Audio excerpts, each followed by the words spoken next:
concerts, international conferences and committees to attend to and take part in. And from that busy working life, 4 things stood out in my memory. Is that what you'd like me to share with you? Yeah, tell us about them. The first was the importance of early childhood education in that time. Up to there, really, early childhood wasn't seen as anything other than a foreshadowing of something more important to come. But as education generally was more child-centred, we learnt to observe children more. So early childhood became a really important stage in education, and neglect in early childhood was probably more seriously felt than neglect in most other areas. Yeah, and so what did you do that somehow changed the pattern of that? Well, there's some other things that I learnt, and that was that the skills and the understandings and the feelings in music didn't all develop at the same time. An appreciation of the mother's voice, timbre, became in prenatal experiences in music. Rhythm seemed to start before a pitch response, and harmony really started quite late compared with those two. So I realised that development was not simply a matter of consequence, but a matter of spread and preparation. The third thing was I really wanted to do something helpful for parents and teachers. I was responsible for teaching students who would go out and take music in the schools, and I wanted something simple and practical to help them do what was most important at the most important time.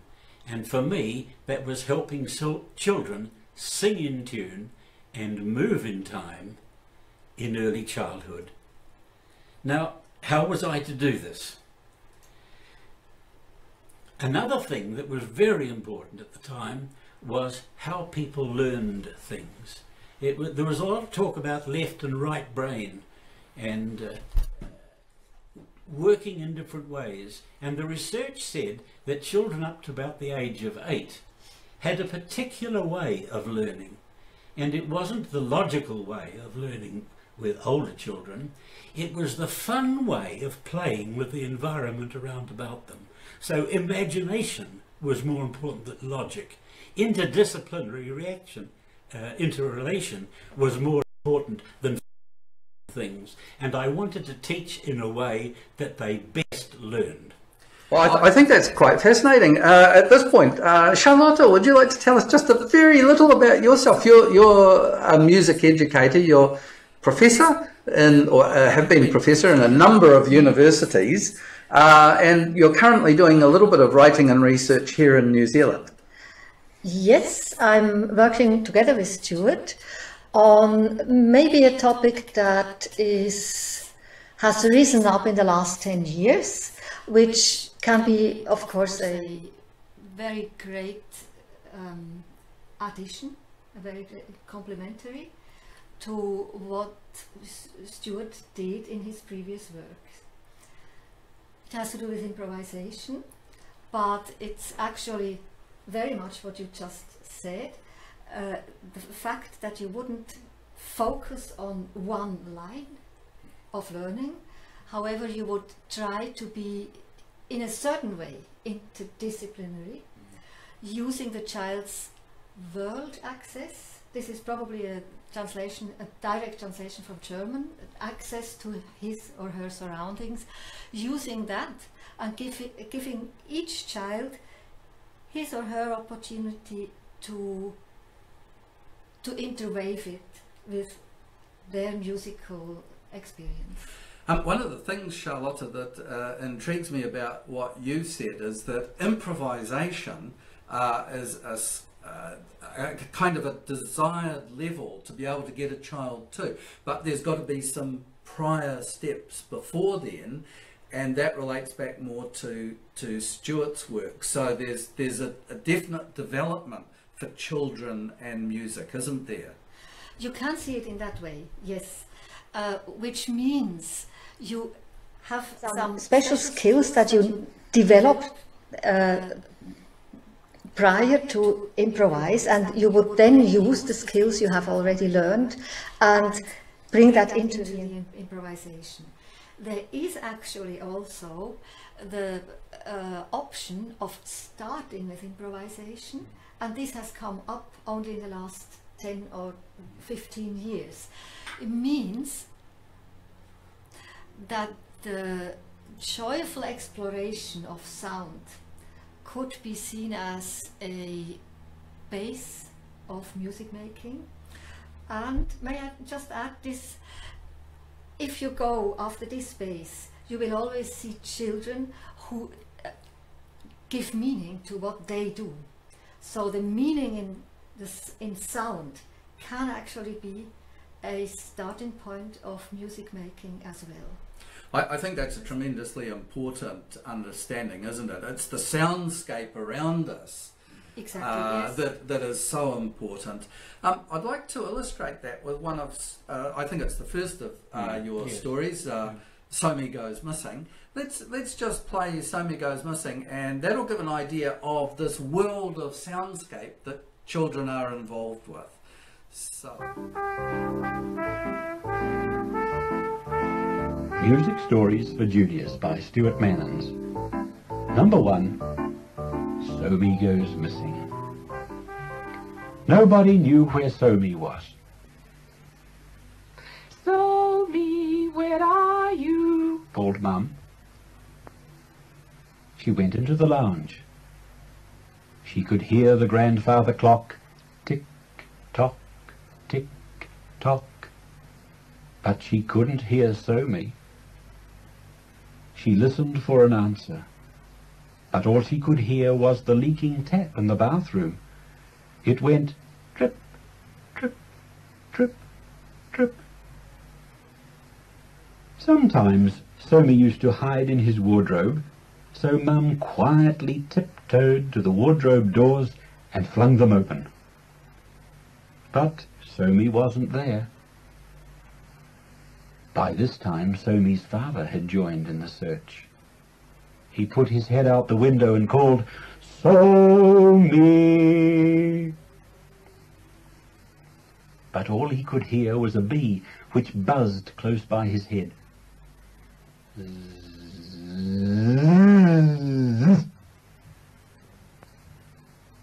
I'll see if he's in the hut, said his brother.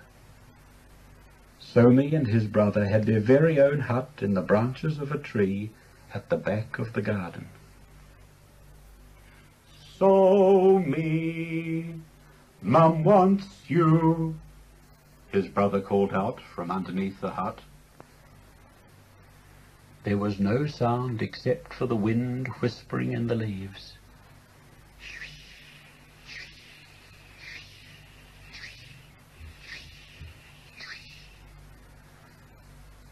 So Me's brother climbed up to make sure that nobody was there. Nobody was inside, but he could hear a fly which was caught in a spider's web. It went buzz, buzz, buzz. Maybe he's playing with his friends over in the park, said his sister. She called, So Me, come home. When she listened for a reply, all she could hear was the echo of her voice, which came back softly, So Me, come home.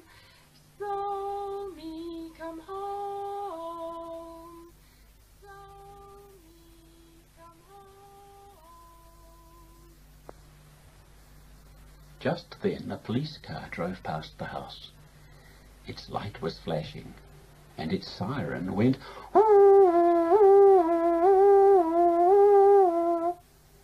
It seemed to be calling, So Me, so Me, so Me, so Me. Mum and Dad were beginning to get worried now. What will we do? said Dad. Ring the police, said Mum. All the family stood by the phone and heard it ring at the other end of the line. Ring, ring, ring. Then Somi's father saw a big toe poking round the side of the sofa. The toe was moving up and down. Dad quickly put down the phone before anyone had time to answer it. Behind the toe was a leg. Behind the leg was a body. On top of the body was a head. On top of the head was a pair of headphones. Somi looked at them with surprise. His toe stopped tapping to the music. Then he took off the headphones. What's the matter? We have been looking for you everywhere, they said. But I'm not lost. Somi put on his headphones and went on listening to the music.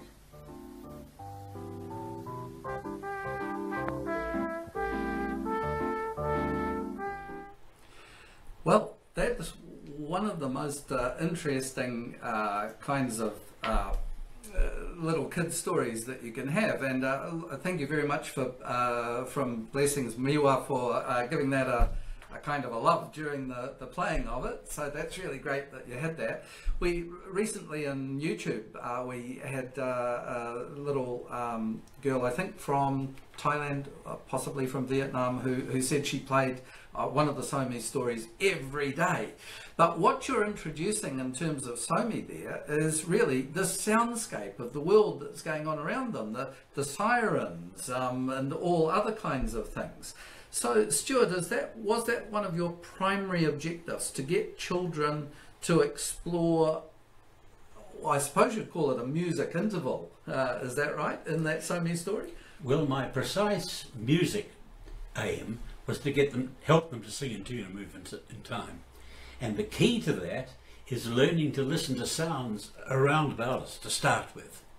And within that, if you take a tape recorder out into a children's playground or listen to your own kids at home, you will find there's a natural chant they use without any tuition at all. I'm the king of the castle, you're the dirty rascal, is what you'll hear over, nya, nya, nya, my dad's bigger than yours, that kind of thing. And that's called in music the descending minor third, which I never mention to kids at all. But I take it from their repertoire, and that's where I start. And I call it Somi rather than 5/3 or G and E, if it is indeed G and E, somewhere around about there on the piano, because I believe the important thing in helping develop tune singing is relationship. And it's the tonic solfa, you know, the do-a-dia thing. You're talking about relationship of sounds that you can find in lots of different places. I do. And Charlotta, is that similar to what you're looking for when you want children to improvise? Yes, it is very similar to that. Just looking at the Somi story again shows me how Stuart adapts the child's surrounding and the meaningful experiences of a child. Adapting this to music means giving music a broader way in anybody's life, and I'd maybe also start with the different noises that the environment makes, and coming back to the Somi, and especially coming back to moving in time or to being attuned to others. I think that's terribly important, because just thinking of later on, when you're an adult and you're appreciative of all the kinds of music that are written from the classical period right through to the contemporary and all the different art forms, and so much of the 20th century, so much of this century, we're relying on our composers are taking sounds off the street. I mean, the police siren for sure, George Gershwin, you know, and all the sounds of the busy city street that's brought into, you know, all of his music. The same with Bernstein, etc. And of course, I think that's true within the rock and pop and various kinds of, you know, contemporary cultures of music as well. But I've got a very practical query here, because in the New Zealand context, Charlotta, what we're seeing is that music is being devalued a little in the school curriculum, and I know from what you said in the past that that has been happening also in Switzerland and possibly in France as well, where you were teaching. In Germany as well. In Germany as well. So that places a kind of a burden on parents, particularly for, you know, juniors 6, 7, 8 years old. Parents have to provide more money because the state education system is essentially providing less. Is this a problem for you music educators? It's, one shouldn't say it's a problem, but it's a serious problem. We are driving towards the stage again where music is probably something for the wealthier ones. Music could then also be musicality, or showing musicality could always show something, please help me with the words, something elitarian, and it's exactly not what actually musicality should be, as any human being can't help being musical. It should be available to all. And that's why it should be, Yes.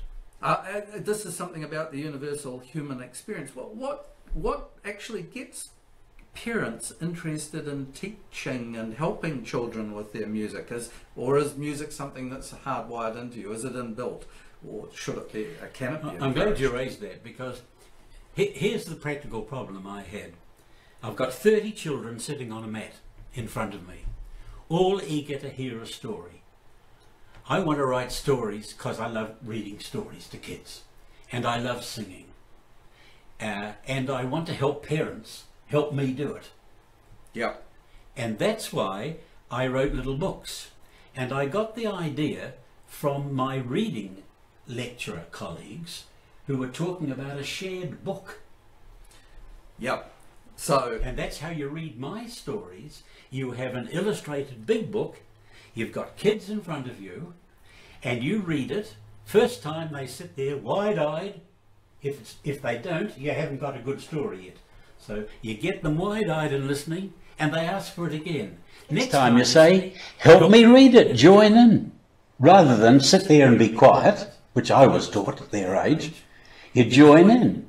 And if you do that often enough, they will learn to read those stories, and in my case, sing the particular interval. So this is an activity, Stuart, that it's not just for the classroom. What you're really saying is that parents, grandparents, church groups, community groups, they could all be involved in doing these music stories together. I want them to help me help their kids sing in tune and move in time, because they're probably more important than the teacher. Yeah. And you would immediately see how much joy this creates. So, to your previous question, parents usually do not primarily think of teaching a child music or send a child to music lessons, but they just want to involve even each others in a family with music. And as more involvement as we have, maybe in a church, maybe in a playground, maybe at home, maybe in schools, as broader again the musical experience will be, and as joyful, let me say that, as in this fundamental way, as more joyful a possible life would be.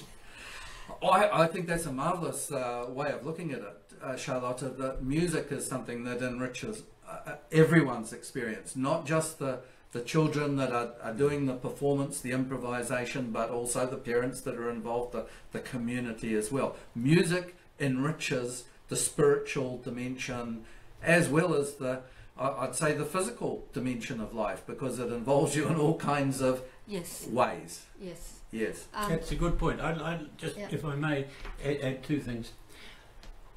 Of the two things I was aiming for, two musical things, singing in tune and moving in time, every child will learn to move in time Otherwise we couldn't have armies that marched together. A child will learn that on his own, like he learns his language. But not every child learns to sing in tune in our culture. And 10 to 15% of my students, 18 to 20-year-olds at college, said they couldn't teach music because they couldn't sing in tune. So I had to come up with something that helped them. And really, I'm thinking of the next generation. If these books had been available for them, they would have all come to my classes at Teachers College singing in tune. And that's the best way to approach their singing in music, because they're beginning to see with their ears, think about it, and look with their eyes.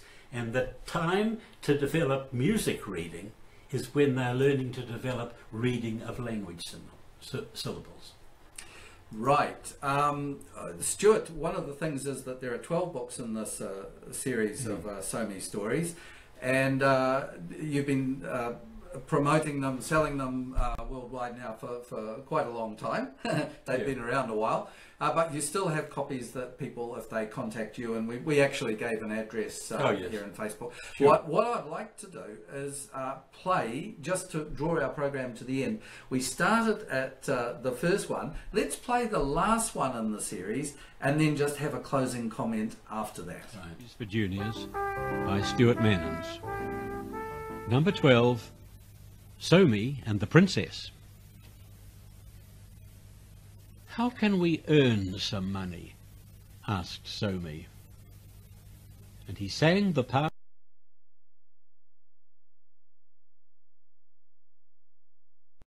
Dollars, which went dollars, dollars, mighty dollars. What about selling flowers at the side of the road, suggested La So Me. We could get them free from our garden and charge $1 a bunch. If it was a hot day, we could make lemon drink and sell it by the swimming pool. The lemons wouldn't cost anything, but we would have to get some sugar from somewhere. Lami lifted up his lip and showed the others the gap in his teeth. If you put an old tooth under your pillow, you sometimes get money. Lost a tooth but found $1, sang Kiri. Hone remembered his birthday party and said, You might get money just by having a birthday, but we can't wait that long. Someone suggested, if you keep the change when you're sent to buy things for Mum or Dad. But that would be stealing, cried all the others. We could buy a lotto ticket and win a lot of money. My mum buys lottery tickets, and she doesn't win a lot of money, said So Me. We could write a fairy story and sell it to a publisher. We'll write the story, said La So Me and Lami. We'll make up the music bits, said Renee and So Me. We'll draw the pictures, said Hone and Tai. I'll help you, said Kiri. Once upon a time there was a beautiful princess who lay as still as death from a witch's spell.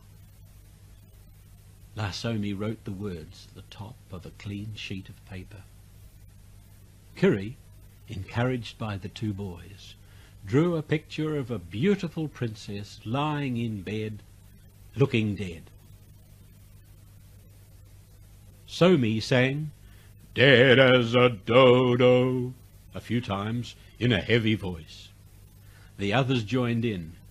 He wrote the words out on a dough line underneath. Dead as a dodo.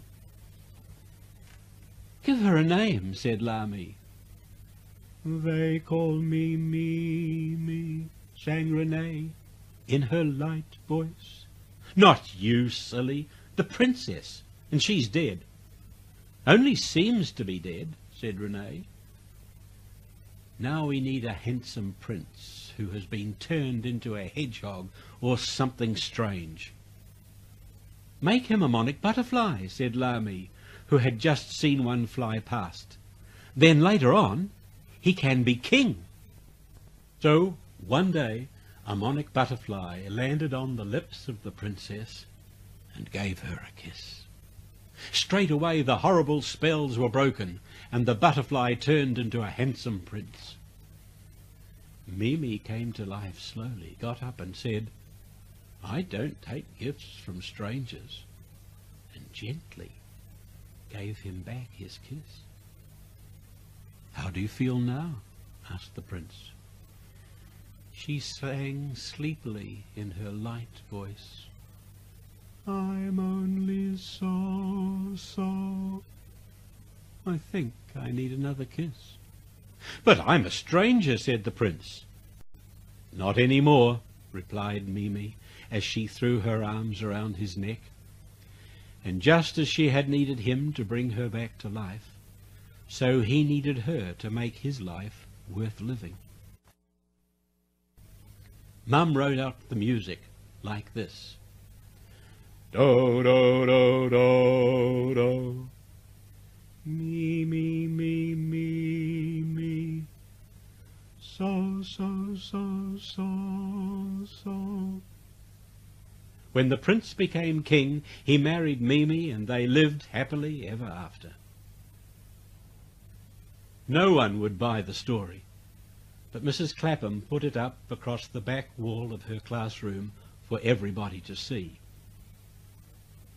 Hooray me, hooray do, hooray sol la mi re do.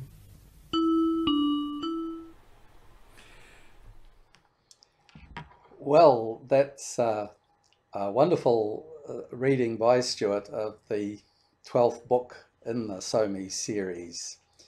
And what we have decided to do is to promote again the 12 videos that we've made, a video for each book, and they'll be coming out in a slightly different kind of YouTube package, one a week for the next 12 weeks.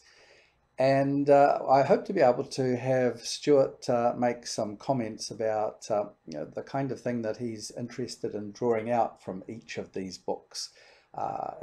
Remember, it's all designed around reading the stories to your young children or grandchildren. You can do this in a church context as well. Here at the e-learning centre, Trinity at Waiaki in Auckland, New Zealand, we have in the past used some of these SOMI stories to involve Sunday school, live in church, and very extensively developed some of the ideas in the stories to maximize participation.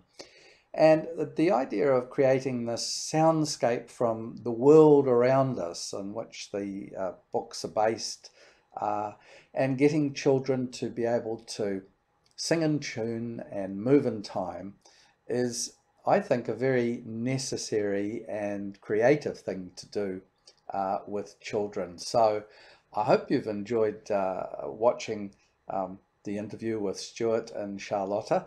We'll be live on air every week, either Wednesday or Thursday during the year ahead.